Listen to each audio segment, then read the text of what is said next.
Well, so what was the most surprising or the most shocking or the most unexpected thing that happened? First of all, how long were you deployed to Afghanistan the first time? I think we were landed in November of '01, and I don't think we pulled out until the March timeframe of '02.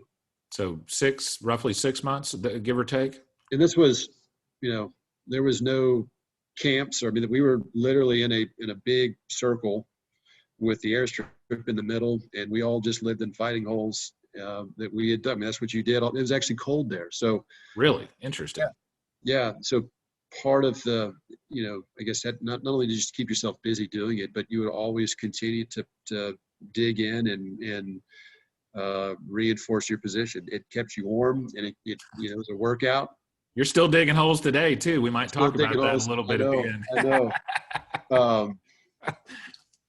So I'll be honest with you. I mean, I was there for Christmas and New Year's, and it will always be one of the most special Christmases that I've ever had or experienced in my life to be in Afghanistan with my Marines. We had this super stealthy like fire pit, because the 81 millimeter mortar platoons, generally speaking, have a reputation for having the most fun.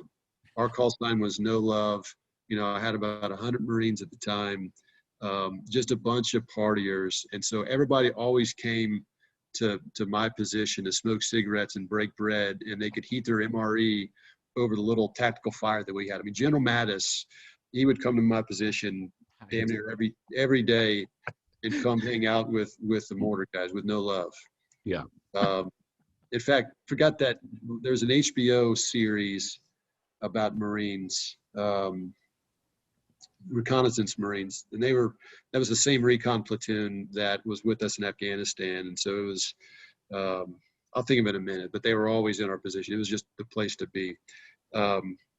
So you asked a question about what was the most surprising thing. I don't know how we got on to digging fighting holes and fires, but there was a few episodes. One night we got hit, or my FO, Charlie FO, saw a patrol and saw some lights, enemy bad guys out there, and he called in, a fire mission. It went down through I think it's, if I can recall, the FSC, the fire support coordinator, and they cleared me hot to do a fire for effect.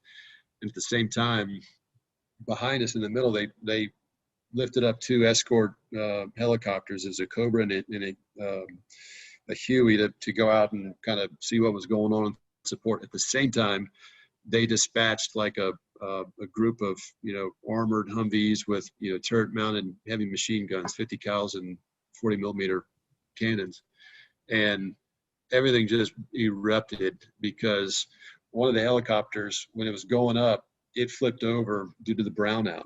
And just this gigantic fireball explosion right behind our position. I haven't told this story in a long time. We had just dropped a 4-round fire for effect. That means four mortar cannons, all dropped four rounds with a high explosive in a proximity mix, HE prox mix. So, 16 rounds that have a 40-yard killing radius all just went out and blew up something out there. At the same time, this explosion happens behind us, and then somewhere the Humvees got lost, whether they were behind the lines, in front of the lines, and all this chatter is going on the radio at the same time, because the Humvees were like, they could see movement, but they were seeing friendly movement. They weren't seeing enemy movement. They were just completely disoriented, and with the helicopter catching on fire, us shooting and them lost, it was absolute chaos. It sounds like chaos. Sounds like utter chaos. Yeah. And to make matters worse, and you're smiling when you're describing this too. Yeah, it was I remember I couldn't, my hand was shaking so bad that I couldn't write coordinates that were coming in. Oh yeah. It was freaking adrenaline overload. But to make matters worse, the helicopter that was this ball of fire right now, and to just let you know, everybody survived, minor injuries. They were able to somehow jump out. I don't know how they did it. Yeah. They were able to, the crew and the pilots were able to jump out, so 4 of them. But there was no fire rescue to put this thing out, so it had to just burn down. part of it burning down, which happened quickly, is it was cooking off all of the machine gun rounds that were on board of this. Oh, man. God. Next thing you know, and this is in the midst of all this chaos, we're taking tracer fire. There's tracer fire coming over my Oh, my pole gosh. position.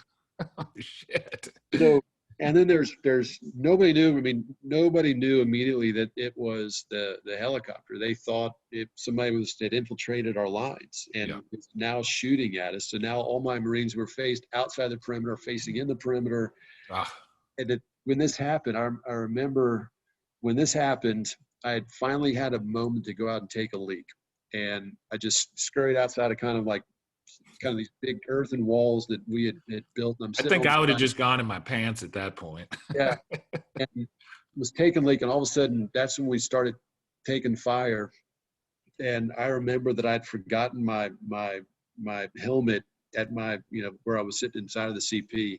So I'm sitting out there, pinned down without my Kevlar on, like a bad Marine, which was a good example that I used. Like, guys, it has to stay with you everywhere you go. But that was exciting. And finally, everything settled down, and finally the sun came up and everybody got oriented. But, none of our folks were hurt, but it was a lesson for all of us that you can get hit at any moment, and you need to make every single preparation or coordination that you can so that utter chaos doesn't erupt. And maybe it was a little bit more controlled than the way I just told the story, but I don't think so. There was a lot of craziness happening on, everybody's just so excited. That was the first contact. Everybody was so excited to just, kill some Taliban. I mean, Yeah. shit, we all thought we were going to capture bin Laden.